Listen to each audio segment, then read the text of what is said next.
Hey everyone, welcome back to the channel. I sort of got thinking, geez, probably last night, man, there's a lot of sets that are coming out. And also, man, the set sizes are big. Is it just me, or is Pokemon, does it seem to be like ramping up? Does the production of cards and the set sizes and everything just seem a little bit too much?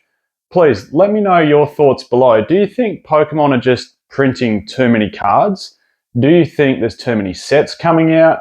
Do you think the sets are too big? These are all sort of points that I want to have a chat to you guys about today. Now, one of the reasons it got me thinking is because they just announced that there's a sixth set coming out, and I think it's an English set, that is, November this year. Paradox Rift, I think it is, November this year. So that gives us obviously 6 sets for the year. We had the final Sword and Shield set in Crown Zenith.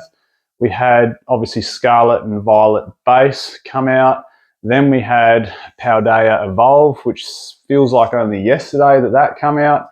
Then we've obviously got Obsidian Flames coming out. Then we've got the Scarlet and Violet 151 coming out, literally not much after, or not very long after. And then all of a sudden we've got this new one, Paradox Rift, coming out at the end of the year. So if you of course add them up, that's 6 sets that are being released in 2023. Now I get it, like the Pokemon company, it's a business, like they need to make money. I'm sure they sit around like any other business. We do at work, we sit around in the sales industry and we go, hey, look, these are our targets for the month, these are our targets for the quarter, these are our targets for the financial year, this is what we want to achieve. Can we grow on last year? I'm sure they do the exact same. It's a business after all. I don't blame them. The more they create, the more they sell, the more, hopefully, in their case, profit they make. Is it a good thing for us? And I really want to put, I suppose, the lens of the investor on it. Is it good for the lens of the investor? Is it also, even though, like forgetting investing, is it good if you put the lens of the collector on there? Is it good for the collector? And I'm not overly I'm not sold on those things. So anyway, obviously 6 sets come out this year, and it made me think, what's it been like in the past? 6 seems obsessive. But then I wound back, and I want to go all the way back. I want to go all the way back to 2018. So if you look through 2018, 2019, 2020, 21, 22, and obviously 2023, the last 6 years have actually followed an extremely similar pattern. So in 2018, there was 5 sets that came out. In 2019, there was 6 sets that came out. In 2020, there was 5 sets that come out. In 2021, there were 6 sets that come out. In 2022, there was 5 sets that come out. And in 2023, there was 6 sets that come out. So you've got this 5, 6, 5, 6, 5, 6, 5, 6 for the last 6 years. And we're going to get into that in a bit more detail soon. But I want to rewind back to what I call the golden era. For me, I absolutely love the EX series. So I want to wind back all the way to 2004. So in 2004, 4 sets come out. Also in 2005, 4 sets come out. So in 2004, we had 4 banger sets. We had the Team Magma versus Team Aqua from the EX series. We had EX Hidden Legends. We had EX Fire Red and Leaf Green. And we also had my favorite set, probably, I don't want to say of all time, but it would rank in the top 5 Pokemon card sets of all time for me, which is EX Team Rocket Returns. So 4 sets, and obviously if you do the sums, it's a set coming out roughly every 3 months. In 2005, we also had 4 sets come out. We had EX Deoxys, we had EX Emerald, we had EX Unseen Forces, and we also had EX Delta Species. Again, 4 absolute banger sets. And I don't want to say Pokemon's doing it wrong these days, but I really liked what they did back then. And I get things obviously need to evolve. They do. Time brings about differences.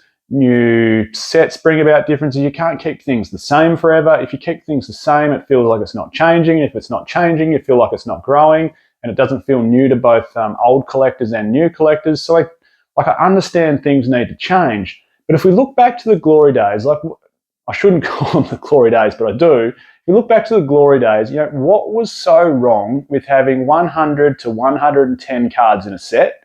Now think of it, if you're a collector, it makes it feel a lot more achievable that you can actually finish a set. And that's one of my arguments when we look at these modern sets. That's one of my arguments with the modern sets. Like, what did Evolving Skies have in it? Something I can't even remember, but it's got to be close, if not 300 cards inside the set. And so many different rarities, from rainbows to old arts to full art cards to trainers and everything else in between. Like, how hard a set was that to complete? Like, from a collector's side of view, again, going back to 2004, 2005, you know, a lot of these sets, like if we look at Team Rocket Returns, I think there was something like, you know, 100 odd cards in the set, or somewhere between 100 and 110. You had some nice holos that felt like you were getting a hit.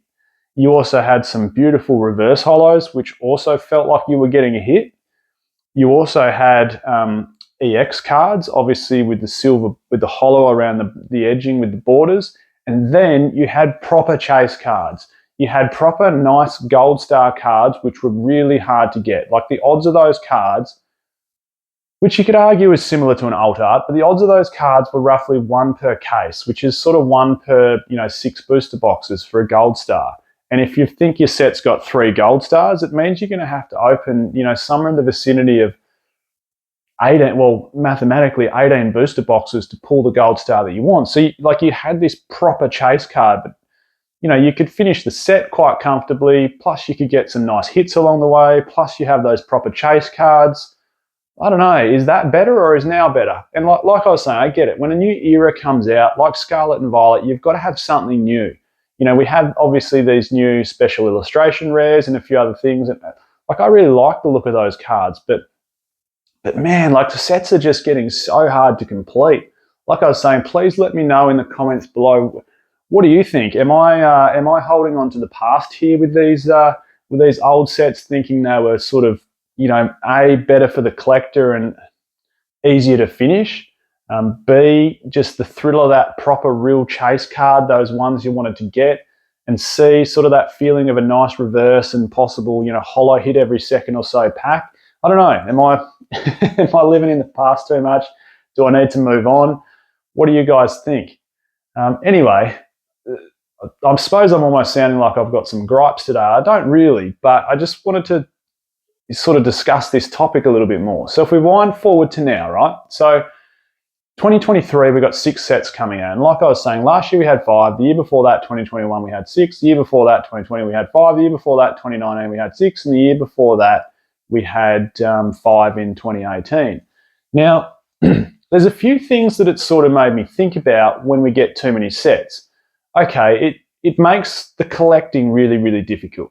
So if you've got 6 sets coming out in the year and 4 of them are main sets and 2 of them are holiday sets, for argument's sake, okay, the holiday sets can be somewhat achievable. You might have 100 and, geez, even the holiday sets now are getting big. You know, they're not little sort of 65, 75 card sets anymore. A lot of them are 100, 120 card sets. So even those are getting difficult to achieve. But anyway, let's say you've got the 2 holiday sets and they might be achievable to finish. Then you've got 4 main sets, which can be pushing 250 cards plus secret rares, or 300 cards. So one thing that I think it brings about, especially if you're bringing out 6 sets in a year, is it's just unachievable as a collector to really finish your sets, unless you're some sort of multi-millionaire, which personally I'm certainly not. It just becomes almost impossible. So where does that leave you? It sort of goes, well, okay, I'm maybe going to pick my favorite set from the year, or my 2 favorite sets from the year, or 1 holiday set and 1 main set from the year, to just try and, I suppose, finish off those sets, because the rest of them are just so unachievable. Now, the other thing it also brings to mind for me is that if you've got 6 sets coming out in a year, where does that leave things from an investment standpoint? Okay, so there's lots coming out. So really, 6 sets in a year, that's 1 every 2 months. So where does that leave print runs or multiple print runs? Is it better to have 6 sets come out in a year because each of those sets sort of almost gets printed shorter compared to a set coming out, say, every 3 months, which you're getting this 3-month long print run plus maybe some reprints in comparison to a 2-month long print run and maybe some reprints. Like, is 6 sets a year better for the investor? What I wanted to do, I wanted to stack up along the side here the last 6 years. So I'll stack up what's been printed in 2018. I know it creates a graph. I'm actually seeing from the videos before, graphs. Understanding them and analysing them are a strong point, but designing them is not one of my strong points. So I just wanted to show, and as you can see, 5, 6, 5, 6, 5, 6. What's interesting though is the 3 years out of the last 6 that we've had 6 sets come out in the year have been very, very fruitful years for the investor.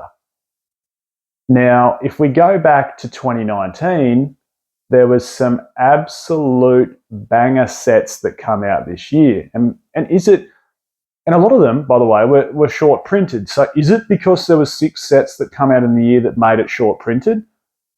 I don't know if we can say that for fact, but it could be. Like, look at 2019. Okay, we had Team Up. We had Detective Pikachu. I don't know, like sort of movie set, holiday set. I wouldn't call it, of course, it's not a main set. We had Unbroken Bonds. We had Unified Minds. What else do we have? We had Hidden Fates.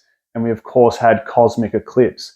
So looking through those 6, there is 5 absolute bangers there. Like, geez, 2019, what a good year for Pokemon cards. Honestly, that was a banger.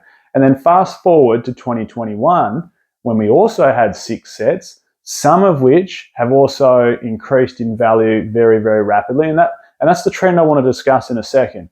So what do we have in 2021? We had Shining Fates, we had Battle Styles, we had Chilling Reign, we had Evolving Skies, we had Celebrations, and we had Fusion Strike. Now, of those 6, it feels like the market absorbed a few of those way quicker than what they could sort of get supply out. Like, obviously, Evolving Skies is one, Celebrations is probably another, and also maybe you could sort of argue Fusion Strike to an extent. The first 3 seem to be hanging around for a long time. And I don't like, especially Shining Fates and Battle Styles. Chilling Reign, I think, gets an exemption card because it was released so close to Evolving Skies and then Celebrations that maybe people were holding off their money to buy those sets, and Chilling Reign probably didn't get the love that it deserves considering how good the set was. But you can see these sets, these years, that have 6 sets come out in them.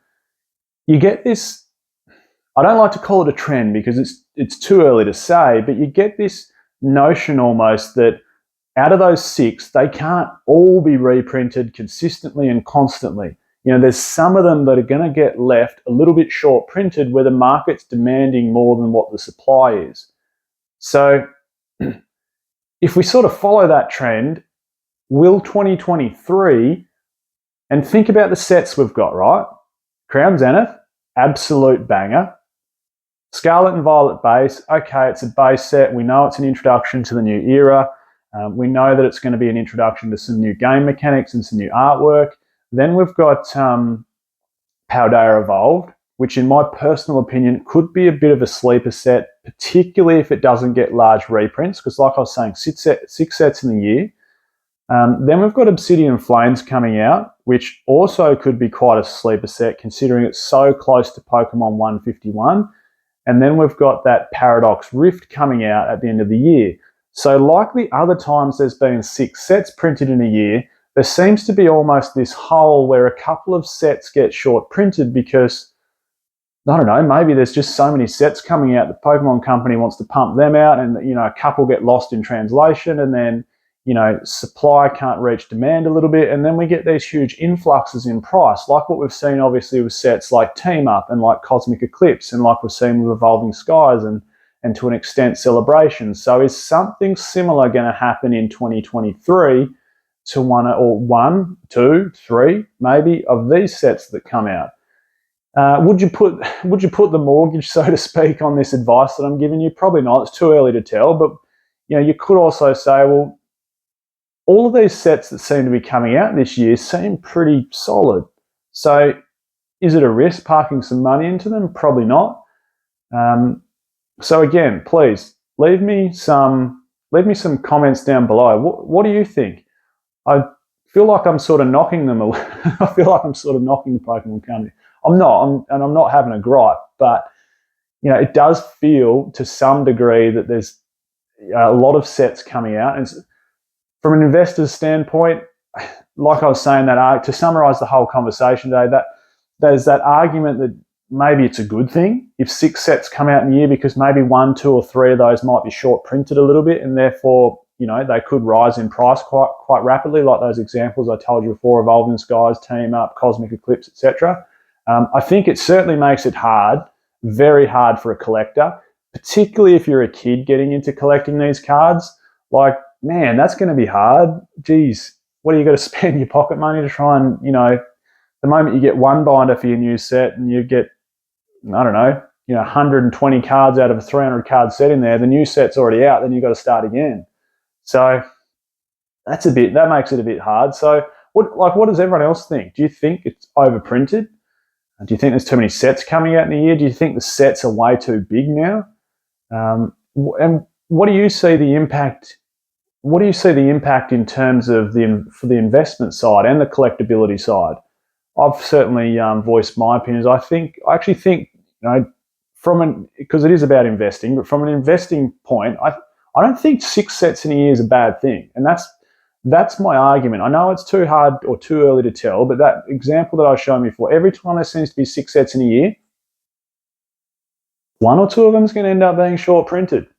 So, or it seems to be anyway. It seems to be the case the last 2 years that there's been 6 sets bought out. Anyway, what are your thoughts? Please let me know. Thanks again, everyone, for watching. Ta.